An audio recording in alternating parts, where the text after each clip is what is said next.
How's it going, everyone? Chris here with another Modern Warfare 3 gameplay commentary. This particular game is the best game, or one of the better games. I managed to get quite a few good games while collecting clips for my Delta Force class. This particular one, you'll notice I don't actually use the M4A1 that much, as you'll see shortly, because I get quite a nice piece of equipment, shall we say, from a care package.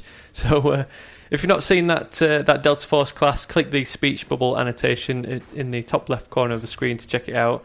So that class, as you'll remember if you've seen it, includes Hardline and the care package Killstreak, which means you can get no end of care packages in your games, especially if you like get 3 kills and then die and then get another 3 kills, which I tend to do quite often.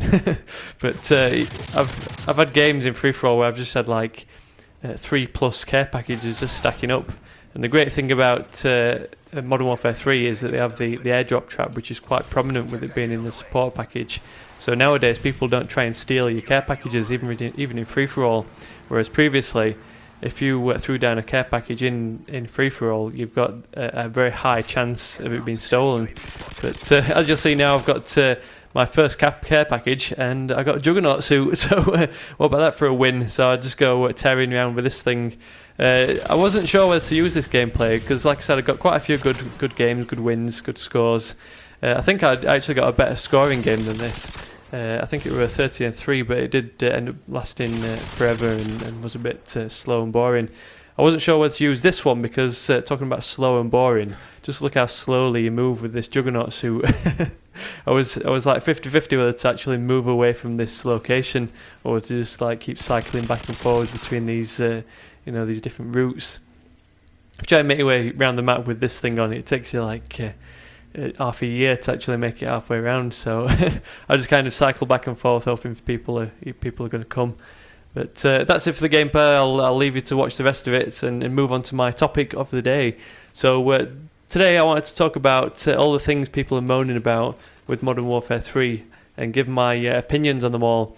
So I've got loads of things to talk about, so let's get started. The first things people moan about is the maps, saying that there's, I don't really know what people are moaning about with the maps. I mean, generally there's very few buildings to squat in, and like windows that overlook important areas like flags, and there's more ground cover instead that you can like kind of duck and weave between. A lot of people are saying that the maps are too small, but I guess there's only a handful of small maps. So the other ones are pretty large. I mean, this one in particular, whatever the name of it is pretty large actually. I think it's not on the small side.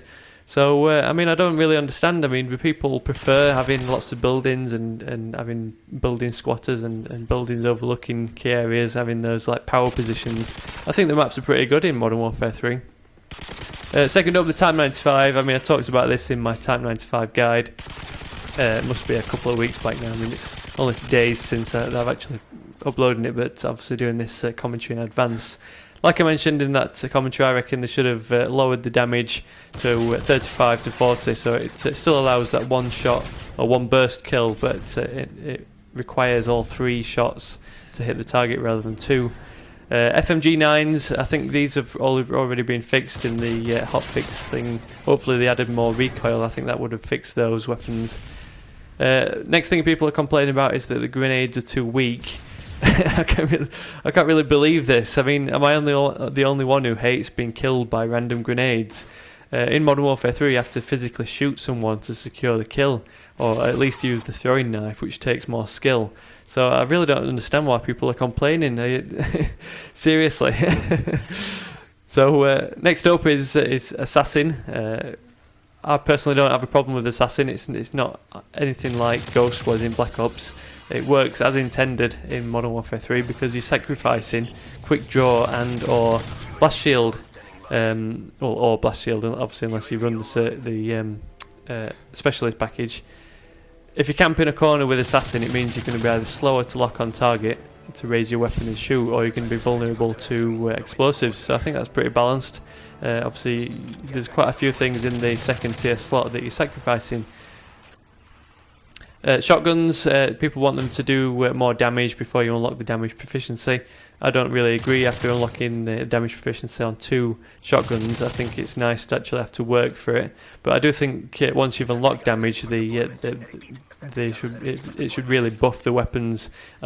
Even the Spaz 12 now, after unlocking damage, is so-so after ranking it up. And now they've removed that extended mags glitch. It's back to like being pretty mediocre. So I definitely think the shotguns need buffing slightly, but I'd prefer it to be attached to the damage proficiency rather than to the shotguns beforehand, or at least buff the shotguns overall, but then make it still that you still need the damage proficiency to use them properly. Next thing people complain about is death streaks, and I actually fully agree with this. No one complained in Black Ops that you couldn't drop a live grenade or suicide bomb yourself, and it just showed with Black Ops how people will use cheap perks or death streaks or whatever if you give it them with second chance. Obviously, people had the option of second chance, despite there being all sorts of better alternatives, and people still used it. So. Definitely think death streaks aren't required. I don't think there's anyone who actually enjoys getting a death streak and like doesn't mind when they're actually killed by him. Even those newbie players who end up getting the death streaks don't like getting killed by a death streak. So that's the game anyway. It ended up being, what did it end up being, 30 and something? I don't know, I missed it. So whatever the score was, I think it was pretty good with that Juggernaut suit. So I hope you hopefully enjoyed it. So drop me a thumbs up if you enjoyed it. Thanks for watching, and I'll catch you all later.